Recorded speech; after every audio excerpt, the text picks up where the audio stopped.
Myra media Amar welcomes political analyst K ప్రసాద్. Prasad sir. Delhi elections సంబంధించి చూసుకుంటే రౌండ్కి ఉత్కంఠభరితంగా మారుతున్నటువంటి ఫలితాలు ఏం సార్, అసలు ఏం జరగబోతుంది ఢిల్లీ అంటే? సార్ నేను ఎప్పటి నుంచో ఒకే తీరు చెప్తుంటాను. నేను ఎప్పుడు మాట్లాడింది దానికి కట్టుబడి ఉంటా.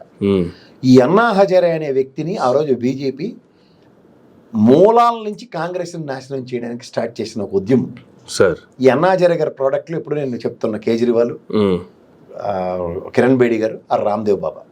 ఈ రామ్దేవ్ బాబా మూలికలు తొక్క తోటకూర అమ్ముకుంటే ఎలా ఉన్నాడో తెలుసు. ఒక జిఎస్టీ పరిధిలో ఉన్నాడో లేదు కూడా ప్రజలు నిర్ణయించండి, నేను కాదు. ఎందుకంటే మీరు కొనడానికి దేనికైనా బిల్లు ఇస్తాడేమో అనుకుంటే చాలాసార్లు చెప్పాను. ఈ కిరణ్ బేడి గారు ఢిల్లీలో నిలబడ్డారు, ఓడిపోయారు. తదనంతర పరిణామాల్లో కేజ్రీవాల్ ఆవిష్కరణ, నెక్స్ట్ ఈవెండి పాండిచ్చేరి పంపించి కాంగ్రెస్ అసలు కంచుకోట సదరన్ స్టేట్లో ఎత్తి కొదేసేసారు. ఇంకా మిగిలిన ఆప్షన్ ఈ కేజ్రీవాల్. దేశంలో కాంగ్రెస్ ఎక్కడ ఉందో ఓటు బ్యాంకులు సర్వనాశనం. ఎందుకు ఓవైసీ గారు వాళ్ళు ఒమర్ అబ్దుల్లా గారు భలే చెప్పారు, కలిసి ఉంటే కనీసం ఎవరికైనా బట్టికుంటే బల్చాగైనా తెలియదురు, ఇడిపేసి వచ్చారు కాబట్టి ఎలా ఉందో అన్నది బ్రహ్మాండం చెప్పాడు ఆయన ఒమర్ అబ్దుల్లా గారు. మీరు ఇంకోటి గమనించుకోండి, ముస్లిం ఓటు బ్యాంక్తో సర్వైవ్ అయింది ఈ రోజు దాకా ఆమ్ ఆద్మీ బ్యాంక్ దగ్గర 10-14 స్థానాల్లో ఢిల్లీ పరిసర ప్రాంతాల్లో. సో ఇక్కడ 10-14 స్థానాల్లో రెండింటికి సెంటర్ అయ్యాడు. అవతల కాంగ్రెస్కి పడలేదు, కేజ్రీవాల్కి పడక బీజేపీ అండ్యూ అడ్వాంటేజ్ చేసుకుని ఎత్తింది. మెయిన్ ఏంటంటే సార్, ఒక ప్రోడక్ట్ని ఎక్స్పైరీ దాకా వాడే గుణం బీజేపీకి ఉంది. ఓకే, ఇప్పుడు first of all Congress number 2లో ఉన్న గుజరాత్ని కూడా ఎత్తేసారు అక్కడ. ఇప్పుడు ఆమ్ ఆద్మీ పార్టీ అక్కడ. పంజాబ్ కుదేలు చేసేది, వాళ్ళు కొట్టుకొని చచ్చే కెప్టెన్లను మన సిద్ధు కొట్టుకొని చచ్చిన కారణానికి ఎత్తిపోయింది కాంగ్రెస్ అక్కడ. మీకు అర్థమైందా? మూడోది, ఇక్కడ ఈ పార్టీ ఎప్పుడైతే రెండో స్థానాన్ని ఆక్యుపై చేసిందో వాళ్ళ పని సులువైపోతుంది. కాంగ్రెస్ లేని పోరాటానికి బీజేపీకి వెసులుబాటు అన్నమాట. ఎందుకంటే కాంగ్రెస్ అన్నది సెక్యులర్ భావం, Muslim vote bank, and more over some consolidated vote bank స్థిరంగా వాళ్ళకి 35% అలా స్టాండర్డ్గా ఉంటూనే ఉంటుంది రెస్పెక్ట్ ఆఫ్ సర్కమ్స్టాన్సెస్. దాన్ని మైన్యూట్ చేసి 6 డెసిమల్స్లోకి సింగిల్ డిజిట్స్కి తేడంలో ఒక ఆమ్ ఆద్మీ పార్టీ చాలా సక్సెస్ నెరేషన్స్ రాసుకుంటూ వచ్చింది. ఓకే, ఆ సక్సెస్ నెరేషన్స్ అవుట్కమ్ అంటే ఇక్కడ మనకి ఎంఐఎం పార్టీ కూడా చూడండి, ఎంఐఎంని ఆమ్ ఆద్మీ పార్టీని ఒకేసారి ప్రయోగించిన కారణంగా మొన్న ఎలక్షన్స్లో ఎక్కడా అసలు కాంగ్రెస్ తేరుకోలేని పరిస్థితి వచ్చింది. జాతీయ ఎలక్షన్స్లో కూడా ఏమనంటే మేము జాతీయ ఎలక్షన్స్లో బీజేపీకి ఇస్తారు. మూడో కారణం ఒకటి ఏంటంటే, అక్కడ ఖచ్చితంగా అది గవర్నర్ జనరల్ కంట్రోల్లో ఉంటుంది. తెల్లారు లేచి జుట్లు పీక్కుంటా ముఖ్యమంత్రి ఏమీ చేయలేడు, వాడి చేతిలో ఏమి ఉండదు అక్కడ. ముఖ్యమంత్రి ఓన్లీ నామకావస్థ బినామీ పోస్ట్. అది గవర్నర్కి కొంచెం సూపర్లేటివ్ పోస్ట్ ఢిల్లీ కేంద్రపాలిత ప్రాంతాల్లో ముఖ్యమంత్రులు అంటే. ఎందుకంటే సూపర్ పవర్స్ అనే కేంద్రపాలిత ప్రాంతాల్లో గవర్నర్ చేతిలోనే ఉంటాయి, లా అండ్ ఆర్డర్, పోలీసు అంతా. ఇంకేమీ లేదు ఎందుకు వీళ్ళకి, ఓన్లీ ఒడే లేపారు అక్కడ కూర్చొని. ఢిల్లీ ప్రజలు ఆలోచించింది ఏంటంటే, ఈ రోజు తెల్లారేచి గవర్నర్ ఈడు కొట్టు చచ్చేదానికి అవసరమా అని ఒక కోణం ఉంటుంది. రెండోది బీజేపీ ఇంకా చాలా ఇంక పక్కెళ్ళి ఆడుకో అని చెప్పిన కోణం. ఈ రెండింటి సారాంశం ఏమవుతుందంటే ఎలక్షన్ ఈ విధంగా ఉంటుంది.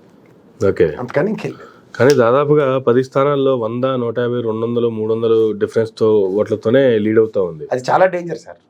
మీరు 2014 నరేంద్ర మోడీ వచ్చిన కాడి నుంచి మీరు ఎలక్షన్స్ గమనించగలిగితే ఈ 100, 400, 500 స్థానాలే లాస్ట్ కొంప ముంచి వాళ్ళకు అనుగుణంగా మ్యాజిక్ ఫిగర్లకి మించిపోయిన ఫిగర్లు రావడానికే ఎక్కువగా వెసులుబాట్లు క్రియేట్ చేస్తాయి. 100-200 గేమ్లు అంటే మాత్రం కథ మర్చిపోండి మీరు. ఒకప్పుడు ఊహించుకునే వాళ్ళం, అర్రే ఎంత ఎడ్జి ఎలాగని. నేను ఒకసారి బాగుండవమ్మా ఎలక్షన్ ఇలాంటివన్నీ చెప్తూ ఉండేవాడిని. బట్ రియాలిటీలో అవి చాలా చాలా చాలా చాలా చాలా డ్యామేజ్లు క్రియేట్ చేస్తాయి. ఓకే, కానీ ప్రస్తుతానికి చూసుకుంటే మీరు దీంట్లో ఒకటి గమనిస్తేనండి, ఆంధ్రప్రదేశ్ అండ్ ఢిల్లీ రెండు చూసుకుంటే సామాన్య మానవుడికి ఎవడైనా ₹1 పని చేస్తాడంటే ఆడు ప్రజలకి అక్కర్లేదు. ఓకే, ఈ లాజిక్ గమనించండి. వీళ్ళకి ఎంతసేపు అభూత కల్పనలో చిటార కొమ్మన మిఠాయి పొట్లం కథలు చెప్తేనే బ్రహ్మాండంగా నచ్చుతాయి ప్రజలకి. అంతేకాని కామన్ మ్యాన్ అడ్రస్ చేస్తూ కామన్ మ్యాన్ని అప్లిఫ్ట్మెంట్ కోసం ఏ వాజ్పేయి గారు అయితే చెప్పారు, విద్య, వైద్య, ఆరోగ్యం తప్ప ఫ్రీ ఇవ్వకూడదని. ఆయన చూడండి, విలేజ్ క్లినిక్లు, విలేజ్ మొహాళ్ళు ఇవన్నీ కట్టుకున్నాడు, చేసాడు. ప్రజలకి ఉచిత విద్య, అయితే మెట్రో ట్రైన్లో ఫ్రీ పాస్లు, ఆడపిల్లలకి సగం టికెట్లు, ఇవన్నీ చేసిన తర్వాత కూడా కేజ్రీవాల్ ఎత్తిపోతల పథకం. రెండోది, ఇది బీజేపీ ప్లాంటెడ్ అయితే గ్యారెంటీగా నేను చెప్పేది సిద్ధాంతమే. మూడోది ఏంటంటే, అది ప్రజలకు కాదు, ప్రజలకు కావాల్సింది ఏంటంటే ప్రజలకు ఎవడైనా చేసినోడు కావాలనుకుంటారు. కానీ మాకు చేసినోడు అక్కర్లేదు అనుకోవడం. ఆంధ్రప్రదేశ్ ఇక్కడ కేజ్రీవాల్నే చూడాలి, అంతకని కేజ్రీవాల్ కంటే థీరీ, బీజేపీ థీరీ నడుస్తుంది కాబట్టి ఆంధ్రప్రదేశ్ అండ్ ఢిల్లీ గురించే మాట్లాడాలి. ఆమ్ ఆద్మీ పార్టీ అన్నది పక్క తీసి ప్రజలకు నిజంగా నిలబడి చేసిన ఎందుకు కాదంటున్నారు అన్నది ఆలోచించుకోండి. ఒకటి లా అండ్ ఆర్డర్ ఆడి చేతిలో లేదు, వీడు ఏమీ చేయలేడని కంక్లూజన్కి వచ్చారు. రోజు గవర్నర్ జనరల్తో జుట్లు పంచాయతీ అది దేవాలరు ఇది దేవాల్చడు. నెక్స్ట్ మిగిలిన ఆప్షన్ ఉంటుంది, ప్రజలు స్థిర ప్రభుత్వమే కావాల్సింది అంటారు. లాస్ట్ లాజిక్ అది కంక్లూజన్. వాళ్ళు ఒకటే అనుకోండి, వాళ్ళ సవాళ్ళు వాళ్ళు చేస్తారు. కానీ బీజేపీ ఏమో లీడ్లో ఉంది, ఆమ్ ఆద్మీ పార్టీ ఏమో ఇంకా అధికారంలోకి 4సారి రాబోతున్నామన్న ధీమానే వ్యక్తం చేస్తున్నారు. ధీమా వేరు, అక్కడ కథకలి వేరు. లాస్ట్ రౌండ్ దాకా ఓపిక పడితే కథకలే సార్. అందుకని okay, right sir. Thank you sir, thank you very much అండి. ఇదండి ప్రసాద్ గారు తిన్నట్టు మరొక ఇంటర్వ్యూ మళ్ళీ కలుద్దాం. చూస్తూనే ఉండండి మేరా మీడియా.